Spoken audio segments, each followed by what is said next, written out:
नमस्कार दोस्तों, आपका बहुत बहुत स्वागत है नॉलेज फॉर क्यूरियस में। और आज हम पढ़ने वाले हैं question answers if the well goes dry के।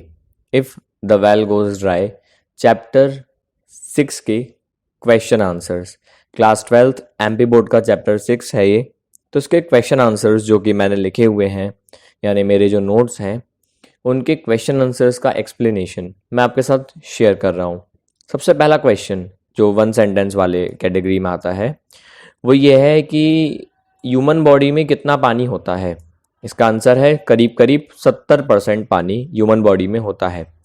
कब से, सिंस व्हेन मतलब कब से हमारा जो रिश्ता है वो हम चेंज कर रहे हैं पृथ्वी के साथ बुरी तरह से, ड्रेस्टिकली मतलब नेगेटिवली, बुरी तरह से। मैन यानी यहाँ पे आदमी, इंसान की बात हो रही है। तो इंसान अपना रिश्ता बदल रहा है पृथ्वी से जब से इंडस्ट्रियल रेवोल्यूशन आया है, यानी इंडस्ट्रियल क्रांति आई है। जब से हमने मशीनों का प्रयोग बहुत ज़्यादा बढ़ा दिया है, तब से हमारा जो रिश्ता है वो पृथ्वी के साथ खराब है। आगे बढ़ते हैं। हमें फ्रेश वाटर कहाँ से मिलता है? ये 2 मार्क्स में पूछा गया था 2017 में। कहाँ से मिलता है बताइए? अलग अलग सोर्सेज से। वेरियस मतलब अलग अलग सोर्स, जैसे झरना यानी रेनफॉल, नदियाँ, क्रीक यानी होता है नहरें, छोटी नदियाँ या छोटे से जलाशय। स्ट्रीम का मतलब भी वही है, नहरें, छोटी छोटी नदियाँ। और अंडरग्राउंड वाटर यानी धरती के अंदर जो पानी है, मोस्ट ऑफ जो हम यूज़ करते हैं बोरिंग का पानी जिसको बोला जाता है। अच्छा, what threat do rising sea levels pose to the human population? आदमी की जो पॉपुलेशन है, बसाहट है, इंसान है, उसको सी लेवल से क्या खतरा है? जब सी लेवल बढ़ता है तो इंसान को खतरा क्यों होता है? तो देखो, जब सी लेवल बढ़ता है तो बहुत बड़ा खतरा इंसान को होता है, क्योंकि जो लो लाइंग कोस्टल एरिया है, यानी ऐसे इलाके हैं जो किसी नदी या समंदर के पास में हैं, और वो जो इलाके हैं उनकी हाइट कम है। याद रखना हमेशा, जो कोस्टल इलाके होंगे वो नॉर्मल इलाके से नीचे होंगे। यानी अगर आप मध्य प्रदेश या छोटा नागपुर में खड़े हो और वहाँ से आप अपनी एल्टीट्यूड को देखोगे कि सी लेवल से आप कितना ऊपर हो, और आप वहाँ से मुंबई जाके फिर देखोगे अपने आप को, तो आप ये पाओगे कि आप छोटा नागपुर, मध्य प्रदेश, यहाँ पे आप ऊपर थे। पर जैसे जैसे आप कोस्टल एरिया में जाओगे तो वो क्या होगा? नीचे होगा। बारिश का जो पानी है या जो बाकी नदियां हैं वो ढलान की तरफ जाती है ना। समुद्र में नदी मिलती है, चाहे वो गंगा मैया हो चाहे यमुना हो, तो वो कैसे मिलती है? क्योंकि यमुना की शुरुआत से लेके समंदर तक, गंगा की शुरुआत से लेके समंदर तक ढलान है, वो नीचे जा रहा है पानी, तभी तो नदी नीचे जा रही है ना। आपके घर में भी जब पानी कलेक्ट होता है बारिश का, तो वो कहाँ जाता है? जिस तरफ ढलान है, ढलान से वो चैम्बर में चले जाता है, ये जो भी आप उसको बोलते हो हिंदी में, मोरी। उसी तरीके से नदी में भी क्या होता है? ढलान होती है, तो नदी नीचे जाते जाते समंदर में मिल जाती है। तो समंदर के आसपास का एरिया हमेशा लो लाइंग होता है। तो इसलिए जो हमारे इलाके हैं, जैसे बॉम्बे हो गया, कराची हो गया, ताइपी हो गया, ये जो सारे इलाके हैं ये सब लो लाइंग है, क्योंकि नदियाँ समुद्र के पास में हैं। तो उनको खतरा क्या है कि वो सबमर्ज हो जाएंगे। समुद्र का लेवल बढ़ते जाएगा, इलाके का तो बढ़ेगा नहीं, जमीन वही है, तो ये जमीन सबमर्ज हो जाएगी, पानी में समा जाएगी। जैसे द्वारिका का शहर समा गया था एक समय पे, या और भी सिविलाइजेशंस हैं जो इस तरीके से समा चुकी हैं पहले समुद्र में। अच्छा, केमिकल पोल्यूटेंट्स कहाँ से आते हैं? पोल्यूशन जो होता है वो कहाँ से होता है? वो होता है इंडस्ट्रीज से। ये मैंने अपने चैप्टर एक्सप्लेनेशन में आपको पूरा बताया हुआ है। अब बढ़ते हैं 2 मार्क्स के क्वेश्चन, 30 से 75 वर्ड्स में लिखने हैं। पहला ही क्वेश्चन देखो, 2009 का है। बाय द वे 2009 के बहुत सारे क्वेश्चन आपको मिलेंगे। उस जमाने में सेट आया करते थे, set A, set B, set C. तो मोस्ट ऑफ द क्वेश्चंस 2009 के पूछे गए हैं। पूछा गया है कि वाटर स्पिरिचुअल सिग्निफिकेंस क्यों रखता है? ऐसा क्यों है कि सारे धर्मों में पानी को इंपॉर्टेंट बताया गया है? देखो, ह्यूमन बॉडी में उतना ही पानी है जितना पृथ्वी पर है। अगर हम बात करें जीवन की, तो पृथ्वी पे शुरू हुआ है पानी से, और शायद यही कारण है कि पानी को हम बहुत इंपॉर्टेंट कहते हैं हर धर्म में।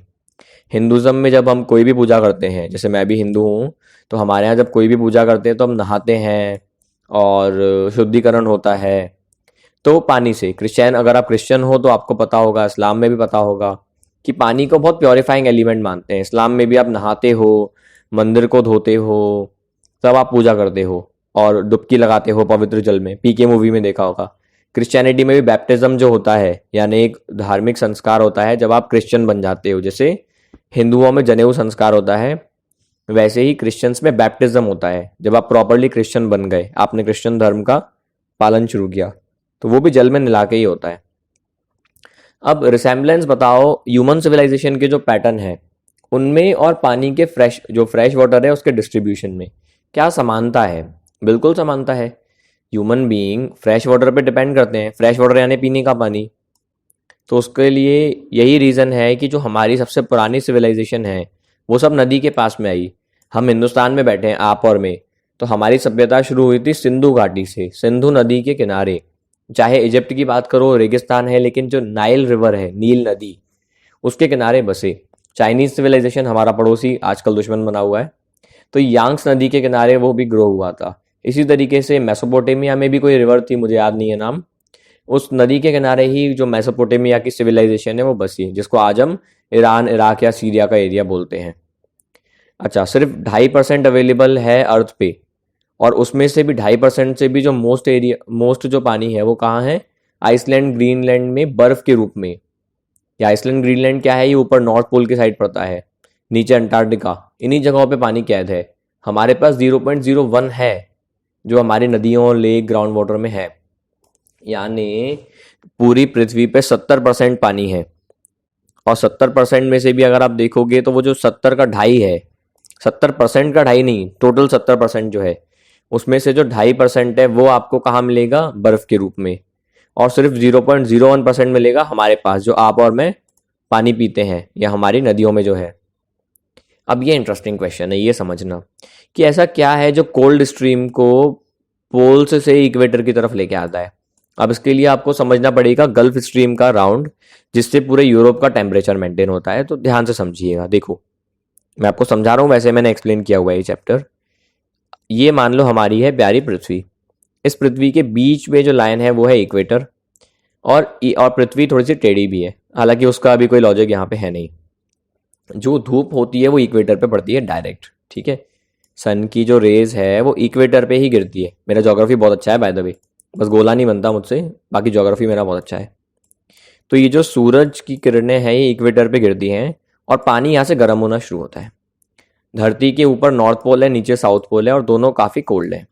तो यहाँ से क्या होता है, एक हॉट स्ट्रीम जाती है, मतलब जो हॉट स्ट्रीम आप कह सकते हो, जो लहरें हैं उनकी एक प्रॉपर लाइन होती है। तो पानी गर्म होते होते ऊपर जाना शुरू होता है।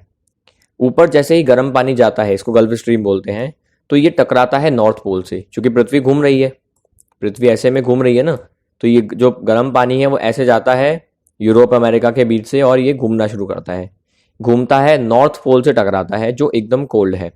जब एकदम कोल्ड से वो टकराता है, तो जब गर्म पानी ठंडा पानी टकराएगा तो क्या होगा? इवापोरेशन। इवापोरेशन होता है, और ये ठंडा बन के गल्फ स्ट्रीम जैसी ही स्पीड में यहाँ से वापस आता है। तो इस तरीके से पूरे यूरोप का टेम्परेचर मेंटेन होता है। कैसे मेंटेन होता है?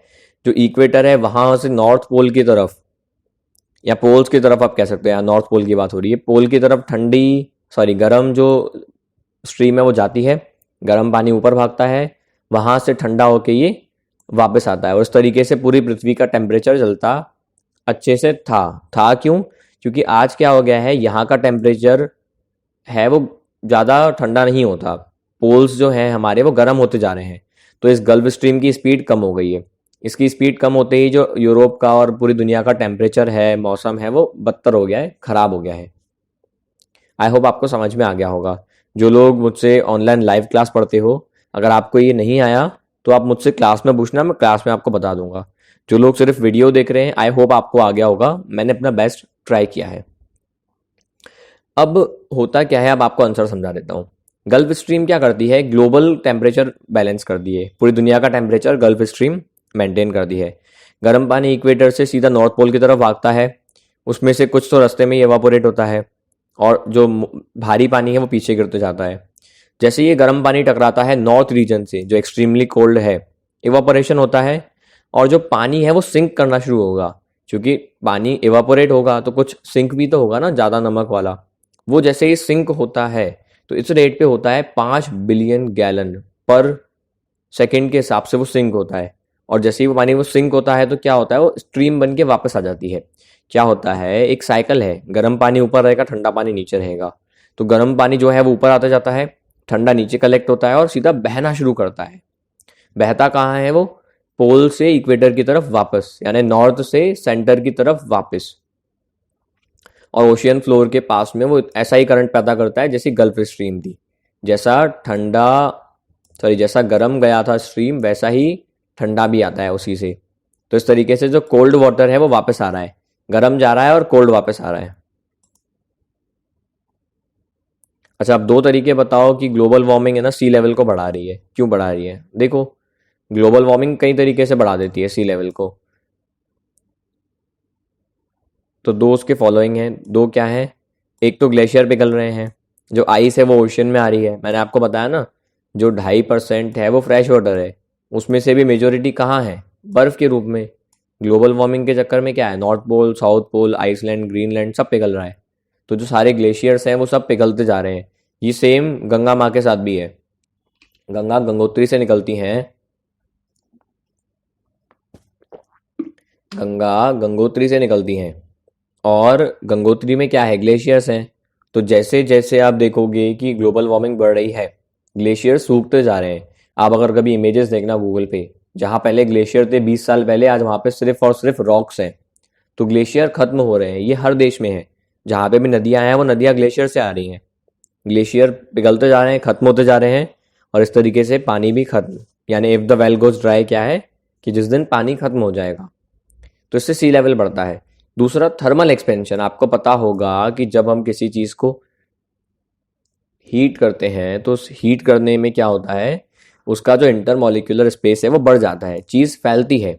अगर आप घर में भी पानी को गर्म करते हो तो क्या होगा, पानी आपके भगोने से ऊपर उड़ेगा भाप बन के, यानी एक्सपेंड कर रहा है ना। अब अगर आप बर्तन को ढक के रख दो, पानी को उबाले जाओ, प्लेट रख दो, तो वो प्लेट ऊपर उठ जाएगी, क्योंकि पानी एक्सपेंड कर रहा है, वो दूर हो रहा है आपस में। तो थर्मल एक्सपेंशन से भी क्या होता है, आपका जो पानी है वो क्या करता है, एक्सपैंड होता है, सी लेवल बढ़ जाता है। हालांकि ये छोटे लेवल पे आपको सुनने में लग रहा है, पर जब आप समुद्र के लेवल पे देखो, ये देखो कि पूरी पृथ्वी का 70% हिस्सा पानी है, तो उसमें जब छोटा सा भी राइज होगा तो वो कितना बड़ा है। अच्छा, एवरेज जो हरिकेन आता है, यूरिकेन आता है, यानी पानी का भवंडर आता है, वो कैसे पावरफुल हो जाता है, आइए देखते हैं। तो देखो, जो स्पीड होती है यूरिकेन की, यानी पानी के भवंडर की, वो डिपेंड करता है कि ओशियन की जो टॉप मोस्ट लेयर है, यानी एक जो महासागर है उसमें सबसे ऊपर जो लेयर है, सबसे ऊपर जो पानी है, उसका टेम्परेचर क्या है। अगर टेम्परेचर बढ़ता है तो इस यूरिकेन यानी इस भवंडर की स्पीड भी काफ़ी बढ़ जाती है। ग्लोबल वार्मिंग से क्या हो रहा है, ये ओशियन गर्म हो रहे हैं, गर्म होंगे तो क्या होगा, जो यूरिकेन है वो और ज़्यादा पावरफुल बनेंगे। आप देख रहे हो ना अम्फन वगैरह, कैसे तूफान आते हैं जो तबाह कर देते हैं सब कुछ। तो ये और भी आएंगे, अमेरिका वगैरह में तो बहुत आते हैं, क्योंकि गल्फ स्ट्रीम वाली जो बात है सबसे ज़्यादा असर उसका अमेरिका में होता है। तभी जो उसके राइटर है उन्होंने इसको मेंशन किया हुआ है, अल्बर्ट गोर ने, क्योंकि उन्होंने फेस किया हुआ है इन सबको। अच्छा, अब ये बताओ फॉरेस्ट रेन क्लाउड कैसे प्रोड्यूस करता है। चलो बताते हैं। फॉरेस्ट रेन क्लाउड को प्रोड्यूस करता है इवापो ट्रांसपिरेशन की वजह से। इवेपोरेशन प्लस ट्रांसपिरेशन, ये दो प्रोसेस का कॉम्बिनेशन है। इवेपोरेशन क्या है, जब आपके आसपास मिट्टी में या आपके आसपास किसी गड्ढे में पानी जमा हो गया, जंगल की बात कर रहा हूँ, जंगल में पेड़ के आसपास, पेड़ की लकड़ी में, हर जगह बारिश से पानी जमा हो गया। जैसे ही हीट आएगी, सूर्य की रोशनी आएगी, तो क्या होगा, वो भाप बन के उड़ेगा। एक तो ये हो गया। दूसरा क्या होगा, पेड़ के अंदर जो एक्सेस वाटर है उसको वो मिस्ट के रूप में या मॉइस्चर के रूप में रिलीज कर देगा। तो इस तरीके से क्या होगा, हवा में मॉइस्चर चला जाएगा, और मॉइस्चर जाने से क्या होता है, जो बारिश की पॉसिबिलिटी है वो बढ़ जाती है। इस बात को याद रखना। दूसरा, उसको अट्रैक्ट कैसे करता है, ये तो मॉइस्चर बढ़ाने वाली बात हो गई ना, अट्रैक्ट कैसे करता है कि मॉइस्चर है, बादल है, उसकी बारिश हो जाए, उसका भी पूरा प्रोसेस है। देखो, फॉरेस्ट सिर्फ रेन क्लाउड को प्रोड्यूस नहीं करते मॉइस्चर छोड़ के, वो उसको रेन करवाते भी हैं, अट्रैक्ट भी करते हैं। फॉरेस्ट एक गैस छोड़ते हैं जिसका नाम है टेरेपिन, और एक कंपाउंड छोड़ते हैं जिसका नाम है डाइमेथाइल सल्फाइड। डाइमेथाइल सल्फाइड का ऑक्सीडेशन होता है, यानी ऑक्सीजन के साथ वो रिएक्शन करता है, क्रिया करता है, और एक एरोसोल बन जाता है जिस सल्फेट पार्टिकल्स का। ये जो सल्फेट पार्टिकल्स है ये सीधा सीधा क्या करते हैं, हवा में चले जाते हैं, और जो मॉइस्चर है वो इनके आसपास उसी तरह से इकट्ठा होता है जैसे एक शैल के अंदर आपको शायद पता हो जो मोती बनता है ना, मैंने चैप्टर में समझाया भी हुआ है कि एक शैल होता है। उस शैल के अंदर जब रेत का कोई कण चला गया या उस शैल का ही कोई टुकड़ा चला गया तो उसके आसपास ये जो शैल है, सीप है, इसका लावा जमा होता है। लावा नहीं, सॉरी, लार्वा। लार्वा जमा होते होते मोती बन जाता है।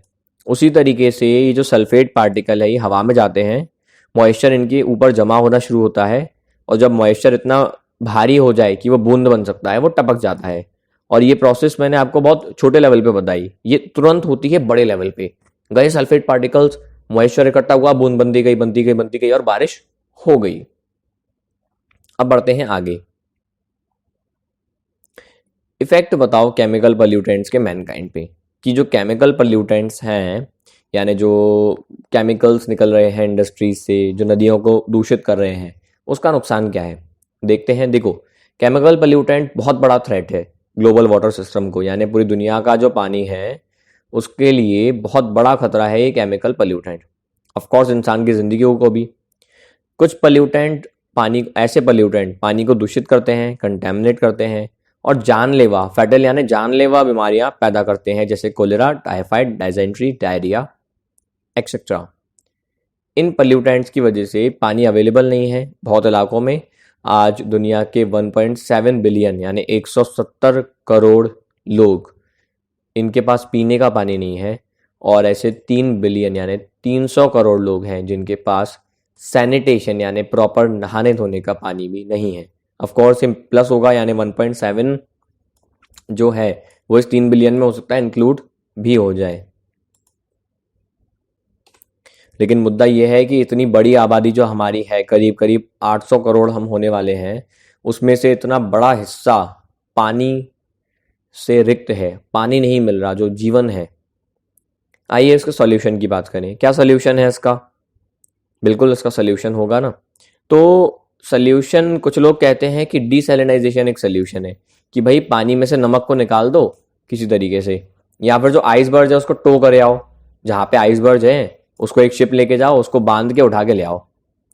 तो क्या ये सॉल्यूशन सही है? आपको भी हंसी आ रही होगी, कितना पैसा लगेगा यार, बेकार है, अनफीजेबल है, लॉजिकल ही नहीं है। अच्छा, तो हम क्या कर सकते हैं पोल्यूशन सॉल्व करने को?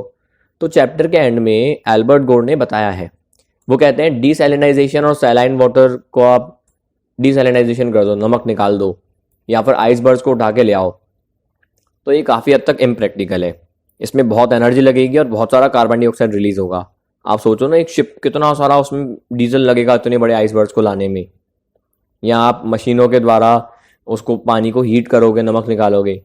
सिंपल सा तरीका क्या है भाई, पेड़ लगाओ, जंगल को बचाओ और पानी को समझदारी के साथ यूज़ करो। ऐसी नौबत ही मत आने दो ना। अब देखते हैं आपके आंसर्स जो 4 मार्क्स में आपसे पूछे जाएंगे। केमिकल कॉम्बिनेशन बताओ इंसान के शरीर का, ह्यूमन बॉडी किस किस एलिमेंट से बनी है और उसमें क्या क्या कितना है और कैसे वो अर्थ से सिमिलर है। देखते हैं। ह्यूमन बॉडी में 23% कार्बन है, 2.6% नाइट्रोजन है, 1.4% कैल्शियम है, 1.1% फॉस्फोरस है और करीब करीब 3 डजन यानी करीब करीब 36 एलिमेंट है अलग अलग।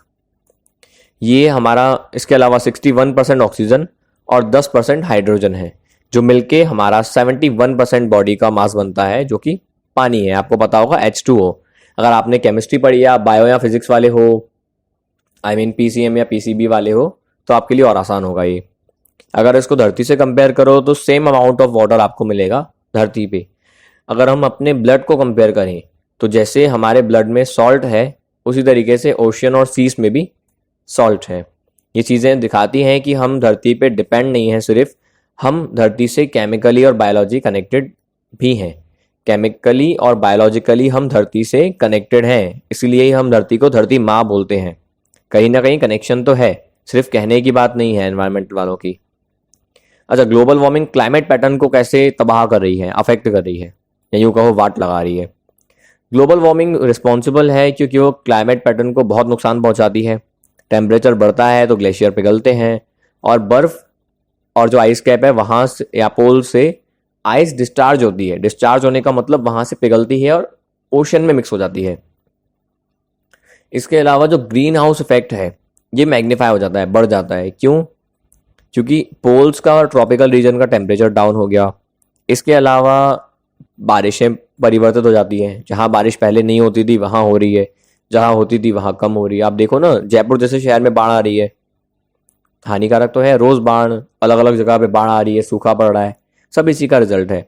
कुछ इलाकों को बारिश ज़्यादा मिलती है, कुछ को कम मिलती है, कुछ ज़्यादा गर्म हो रहे हैं, कुछ ठंडे हो रहे हैं। ये बहुत ज़्यादा बुरी स्थिति है पृथ्वी के लिए। जो सी लेवल है वो कैसे फ्रेश वाटर को रोकते हैं। अब सोचो, सी लेवल बढ़ रहा है तो फ्रेश वाटर कैसे रुक रहा है। देखो कैसे रुकता है, जब सी लेवल बढ़ता है तो फ्रेश वाटर को नुकसान पहुंचता है। क्यों?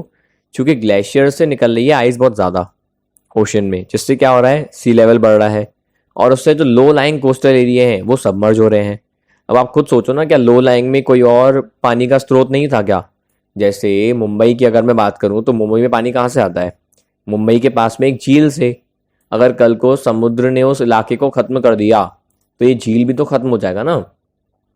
तो इससे क्या होगा, एक तो फ्लड आ जाएगा। फ्लड आते ही जो वहाँ पे छोटे मोटे झील हैं, जलाशय हैं, कुंड हैं, अंडरग्राउंड जो पानी है वो सब तबाह हो जाएगा।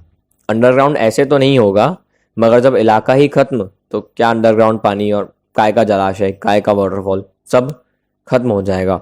हमारे ही शहर कोलकाता, बॉम्बे, चेन्नई, ऐसे शहर, पाकिस्तान का कराची, ताइवान आपने सुना हो, चाइना के पास में, चाइना का एंटी देश, ताइपी ताइवान की कैपिटल, शंघाई चाइना का important city, Hanoi I think Cambodia की कैपिटल, ये सब जो देश हैं वो इस रिस्क में है। ये तो सोचो कैपिटल है, ये तो कैपिटल है और ये हमारी इकोनॉमिक कैपिटल एक तरह से मुंबई है वैसे इकोनॉमिक कैपिटल, बट काफ़ी इकोनॉमी कलकत्ता में भी है। अच्छा, डिफॉरेस्टेशन की वजह से कैसे इकोसिस्टम की वाट लगती है ये भी देखो। जब डिफॉरेस्टेशन बहुत ज़्यादा होता है तो हमारे इकोसिस्टम पे बहुत ज़्यादा प्रेशर पड़ जाता है और ग्लोबल वाटर साइकिल डिस्टर्ब होता है। क्यों? क्योंकि देखो, फॉरेस्ट सिर्फ और सिर्फ लकड़ी जैसी रिसोर्सेज हमको नहीं देती, वो इकोलॉजिकल बैलेंस भी बनाते हैं। वो पानी को होल्ड करते हैं लेक्स से भी ज़्यादा। मतलब इस दुनिया में जितने झीलों में पानी नहीं है उससे ज़्यादा पानी तो जंगलों में है हमारे। ये रेन क्लाउड को प्रोड्यूस करते हैं, मैंने आपको बताया, मॉइस्चर छोड़ के उनको बारिश करवाते हैं, मैंने आपको बताया, ये टेरेपीन, डाइमेथाइल सल्फाइड, सल्फेट पार्टिकल्स का एरोसोल, ये सब रिलीज करके। इतना ही नहीं, जब पानी ज़्यादा आता है तो ये एब्जॉर्ब भी करते हैं और बाढ़ को रोक देते हैं, नदी को कंट्रोल करते हैं। जैसे ही आपने फॉरेस्ट को क्लियर किया किसी की इंडस्ट्री के लिए तो टॉप सॉइल हो जाती है एक्सपोज, यानी पेड़ तो कट गया और जो मिट्टी रह गई, जैसे ही बारिश पड़ती है मिट्टी जाती है नदी में, और मिट्टी जैसे नदी में जाएगी तो गहराई कम होगी ना, सीधी सी बात है, ये नदी है, यहाँ मिट्टी कलेक्ट हो गई तो अब इसकी गहराई हो गई कम, कैपेसिटी कम है पानी रखने की, प्लस न अब जंगल है इसके पानी को एब्जॉर्ब करने का, तो बाढ़ तो आनी ही है। इस तरीके से डिफॉरेस्टेशन से क्या होता है, एक तो बाढ़ आती है, प्लस अगली बार बारिश होनी नहीं है, क्योंकि इस बार बारिश हो गई, अगली बार हो गई, तो क्या हमेशा बारिश होगी बिना पेड़ों की? धीरे धीरे बाढ़ आएगी और बाढ़ के बाद फिर पानी आना कम हो जाएगा और उस इलाके की, जहाँ कभी नदियाँ हुआ करती थी, जहाँ कभी हरियाली हुआ करती थी, उस इलाके की हालत वही हो जाएगी एक दिन जंगल काटने के बाद, जो हालत आज रेगिस्तान की है, राजस्थान वाले या फिर इजिप्ट की है, जो नदी के सिर्फ नदी पे डिपेंड है। तो रेगिस्तान बन जाएगा, वो तबाह हो जाएगा और इस तरीके से इकोसिस्टम बर्बाद हो जाएगा जंगल को काटते ही। अब बताओ कि पॉपुलेशन ग्रोथ से ग्लोबल वाटर सिस्टम को क्या नुकसान हो रहा है। ये हमारा आज का आंसर है। इससे पहले मैं आपको याद दिला दूं, अगर आपको पूरा का पूरा 12th मुझसे पढ़ना है, मेरे नोट्स, मेरी ग्रामर, मेरी वर्कशीट्स, मेरे स्टाइल में, तो आप मेरा कोर्स ज्वाइन कर सकते हो। उसकी डिटेल्स आपको इस वीडियो के डिस्क्रिप्शन में मिल जाएगी। फीस हमने बहुत कम रखी है, ऑनलाइन कोर्स आपका पूरे साल का रहेगा। बात करते हैं इस क्वेश्चन की, पॉपुलेशन ग्रोथ का क्या असर होता है ग्लोबल वाटर सिस्टम पे। देखो, पॉपुलेशन जब बढ़ती है तो बहुत बड़ा खतरा है ग्लोबल वाटर सिस्टम पे, क्योंकि डिमांड बढ़ रही है पानी की। तो आदमी ने क्या किया, यहाँ स्पेस आएगा, आदमी ने अंडरग्राउंड वाटर को यूज़ करना शुरू कर दिया बहुत ज़्यादा स्पीड से, कि उसको रिफिल भी नहीं कर पाते अपन। मतलब बारिश इतनी होती नहीं है जितना हम पानी निकाल देते हैं, तो इससे पानी की कमी हो जाती है। इसके अलावा जो ग्राउंड है वो धंसना शुरू होता है। क्यों? क्योंकि देखो, जब ज़मीन के नीचे पानी है, पानी के साथ और भी कुछ एलिमेंट्स मिले हुए हैं, तो धरती का बैलेंस बना हुआ है। और आप जैसे जैसे पानी को निकालोगे तो क्या होगा, कहीं ना कहीं जो धरती है वो धंसना शुरू होगी, ज़मीन धंसेगी और वो धीरे धीरे समुद्र के जो लेवल है उसके पास जाना शुरू होगी। यानी अगर आप अभी सी लेवल से 4000 मीटर ऊपर हो तो ऐसा होगा कि एक दिन आप 3800 रह जाओगे, क्योंकि आपने अंडरग्राउंड वाटर को निकाल दिया। तो आपकी जो धरती है वो नीचे धंसेगी। ये कहाँ पे हो रहा है? कैलिफोर्निया एक्वेडक्ट, इसकी मैंने इमेज दिखाई है अपनी एक्सप्लेनेशन वाली वीडियो में। वहां पे आप देखोगे आधा पानी बचा है। तो इसके चक्कर में होता क्या है, हर साल करीब करीब 3 इंच जमीन, सुनने में छोटा लग रहा है 3 इंच, पर जब पूरे इलाके में कैलिफोर्निया के एक्वेडक्ट जो इलाका है जहाँ पे पानी है, सोचो जब 3 इंच हर साल गिरेगा तो ये कई सालों में वो कितना खतरा वहां पे बढ़ जाएगा।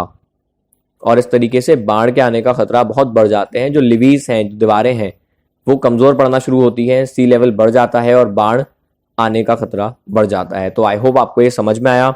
अगर आपने ये चैप्टर मुझसे नहीं पढ़ा है तो आप इसकी वीडियो देख सकते हो, जो आपको अभी यहाँ पे दिख रही होगी एंड कार्ड्स में। मुझसे अगर आपको पूरा कोर्स पढ़ना है तो आप क्लास ज्वाइन कर सकते हो। तो लाइक करें अगर आपको ये वीडियो पसंद आई हो, शेयर करें अपने क्लासमेट्स के साथ, कमेंट करें आपकी जो भी राय हो, आप जो भी एडवाइस देना चाहते हैं मुझे आप कमेंट कर सकते हैं। And finally